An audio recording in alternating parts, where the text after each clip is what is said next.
Hello friends, இன்னைக்கு சிறகடிக்க ஆசையில் ரோகிணி நடிப்பை எல்லாரும் நம்பிட்டாங்க. ஆனால் முத்து நம்புவாரா?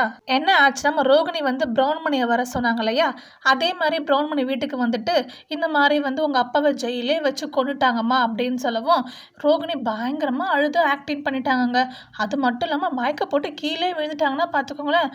உடனே எல்லாரும் பதறி போய் தண்ணி கொண்டு வந்து தெளித்து ஆறுதல்லாம் சொல்கிறாங்க. இதுக்கப்புறம் எதுவுமே பண்ண முடியாதுமா, உன் அப்பாவோட சொத்தெல்லாம் அப்படியே போயிடுச்சு அப்படிலாம் சொல்லவும் விஜயாக்கு பயம் வந்துருச்சு. என்ன சொல்றீங்க? நான் எப்படி ரோகிணி தானே எல்லாருமே வரணும் அப்படின்ற மாதிரி விஜயா கேட்குறாங்க. உடனே அண்ணாமலை வந்து இந்த நேரத்தில் பேச வேண்டிய பேச்சா இது அப்படின்னு சொல்லி கேட்குறாரு.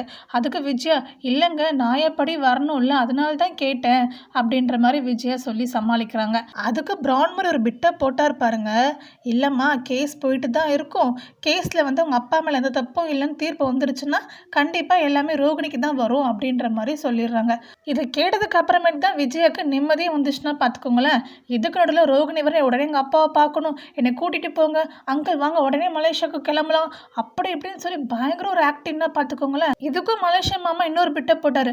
இல்லைம்மா, இப்போ நீ அங்கே போகிறது சேஃப் கிடையாதும்மா, தேவையில்லாமல் பிரச்சனை இன்னும் ஜாஸ்தியாகும், அதனால் இப்போதைக்கு நீ போக வேண்டாம் அப்படின்ற மாதிரி சொல்லிடுறாங்க. உடனே அண்ணாமலை வந்து இந்த சூழ்நிலை நம்ம போனால் நல்லா இருக்காது முத்து, பேசாமல் டிக்கெட்லாம் கேன்சல் பண்ணிவிட்டு பாஸ்போர்ட்லாம் எதுவும் எடுக்க வேண்டாம் அப்படின்ற மாதிரி சொல்லிடுறாரு.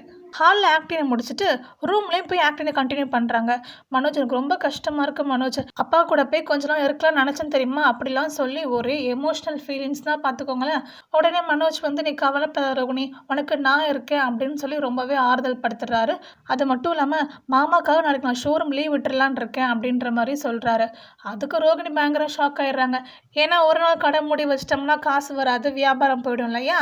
அந்த நோக்கத்திலே வந்து இல்லை மனோஜ், நான் வீட்டிலே இருந்தால் ரொம்ப அப்செட் ஆகிடுவேன், பேசாமல் நானும் உன் கூட ஷோரூம் வரேன் அப்படிலாம் சொல்கிறாங்க. மனோஜும் ஓகேன்னு சொல்லிடுறாரு. அடுத்த நாள் நடக்குதுன்னா மீனாவை பழி வாங்குறதுக்காக டெரர் லேடி இருக்காங்க இல்லையா, அவங்க விஜயோட டான்ஸ் கிளாஸ்க்கே போயிடுறாங்க. விஜயா பற்றி பயங்கரமாக புகழ்ந்து தள்ளுறாங்க.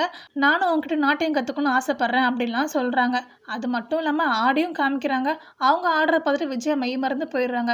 ரொம்ப அழகாக ஆடுறீங்களே அப்படின்னு சொல்லி கேட்குறாங்க. எனக்கு முன்னாடியே ஆட தெரியுங்க, ஆனால் இப்போ பிஸ்னஸ் பண்ணுறதுனால இதெல்லாம் விட்டுட்டேன் அப்படின்ற மாதிரி சொல்கிறாங்க. உங்ககிட்ட நான் சேர்ந்து நல்லபடியாக கற்றுக்கணும்னு நினைக்கிறேன் அப்படின்னு சொல்கிறாங்க. அது மட்டும் இல்லாமல் அவங்கள ஐஸ் வைக்கிற மாதிரி ஒரு சாரீலாம் வந்து வாங்கி கொடுத்து குருதட்சணையாக வந்து கொடுக்குறாங்க. இதெல்லாம் பார்த்தோன்னா விஜயா உருகி போயிடுறாங்க. ஆனால் இவங்க இதெல்லாம் பண்ணுறது மீனாவை ஏதோ பழி வாங்குறது தான் பண்ணிட்டு இருக்காங்க. அப்படியே விஜயா கிட்ட பேச்சு வாக்கில் பேசிட்டு மீனா பற்றியும் தெரிஞ்சுக்கிறாங்க. விஜயாவுக்கு மீனாவை பிடிக்கலன்ற விஷயமும் இவங்களுக்கு தெரிய வந்துடுது.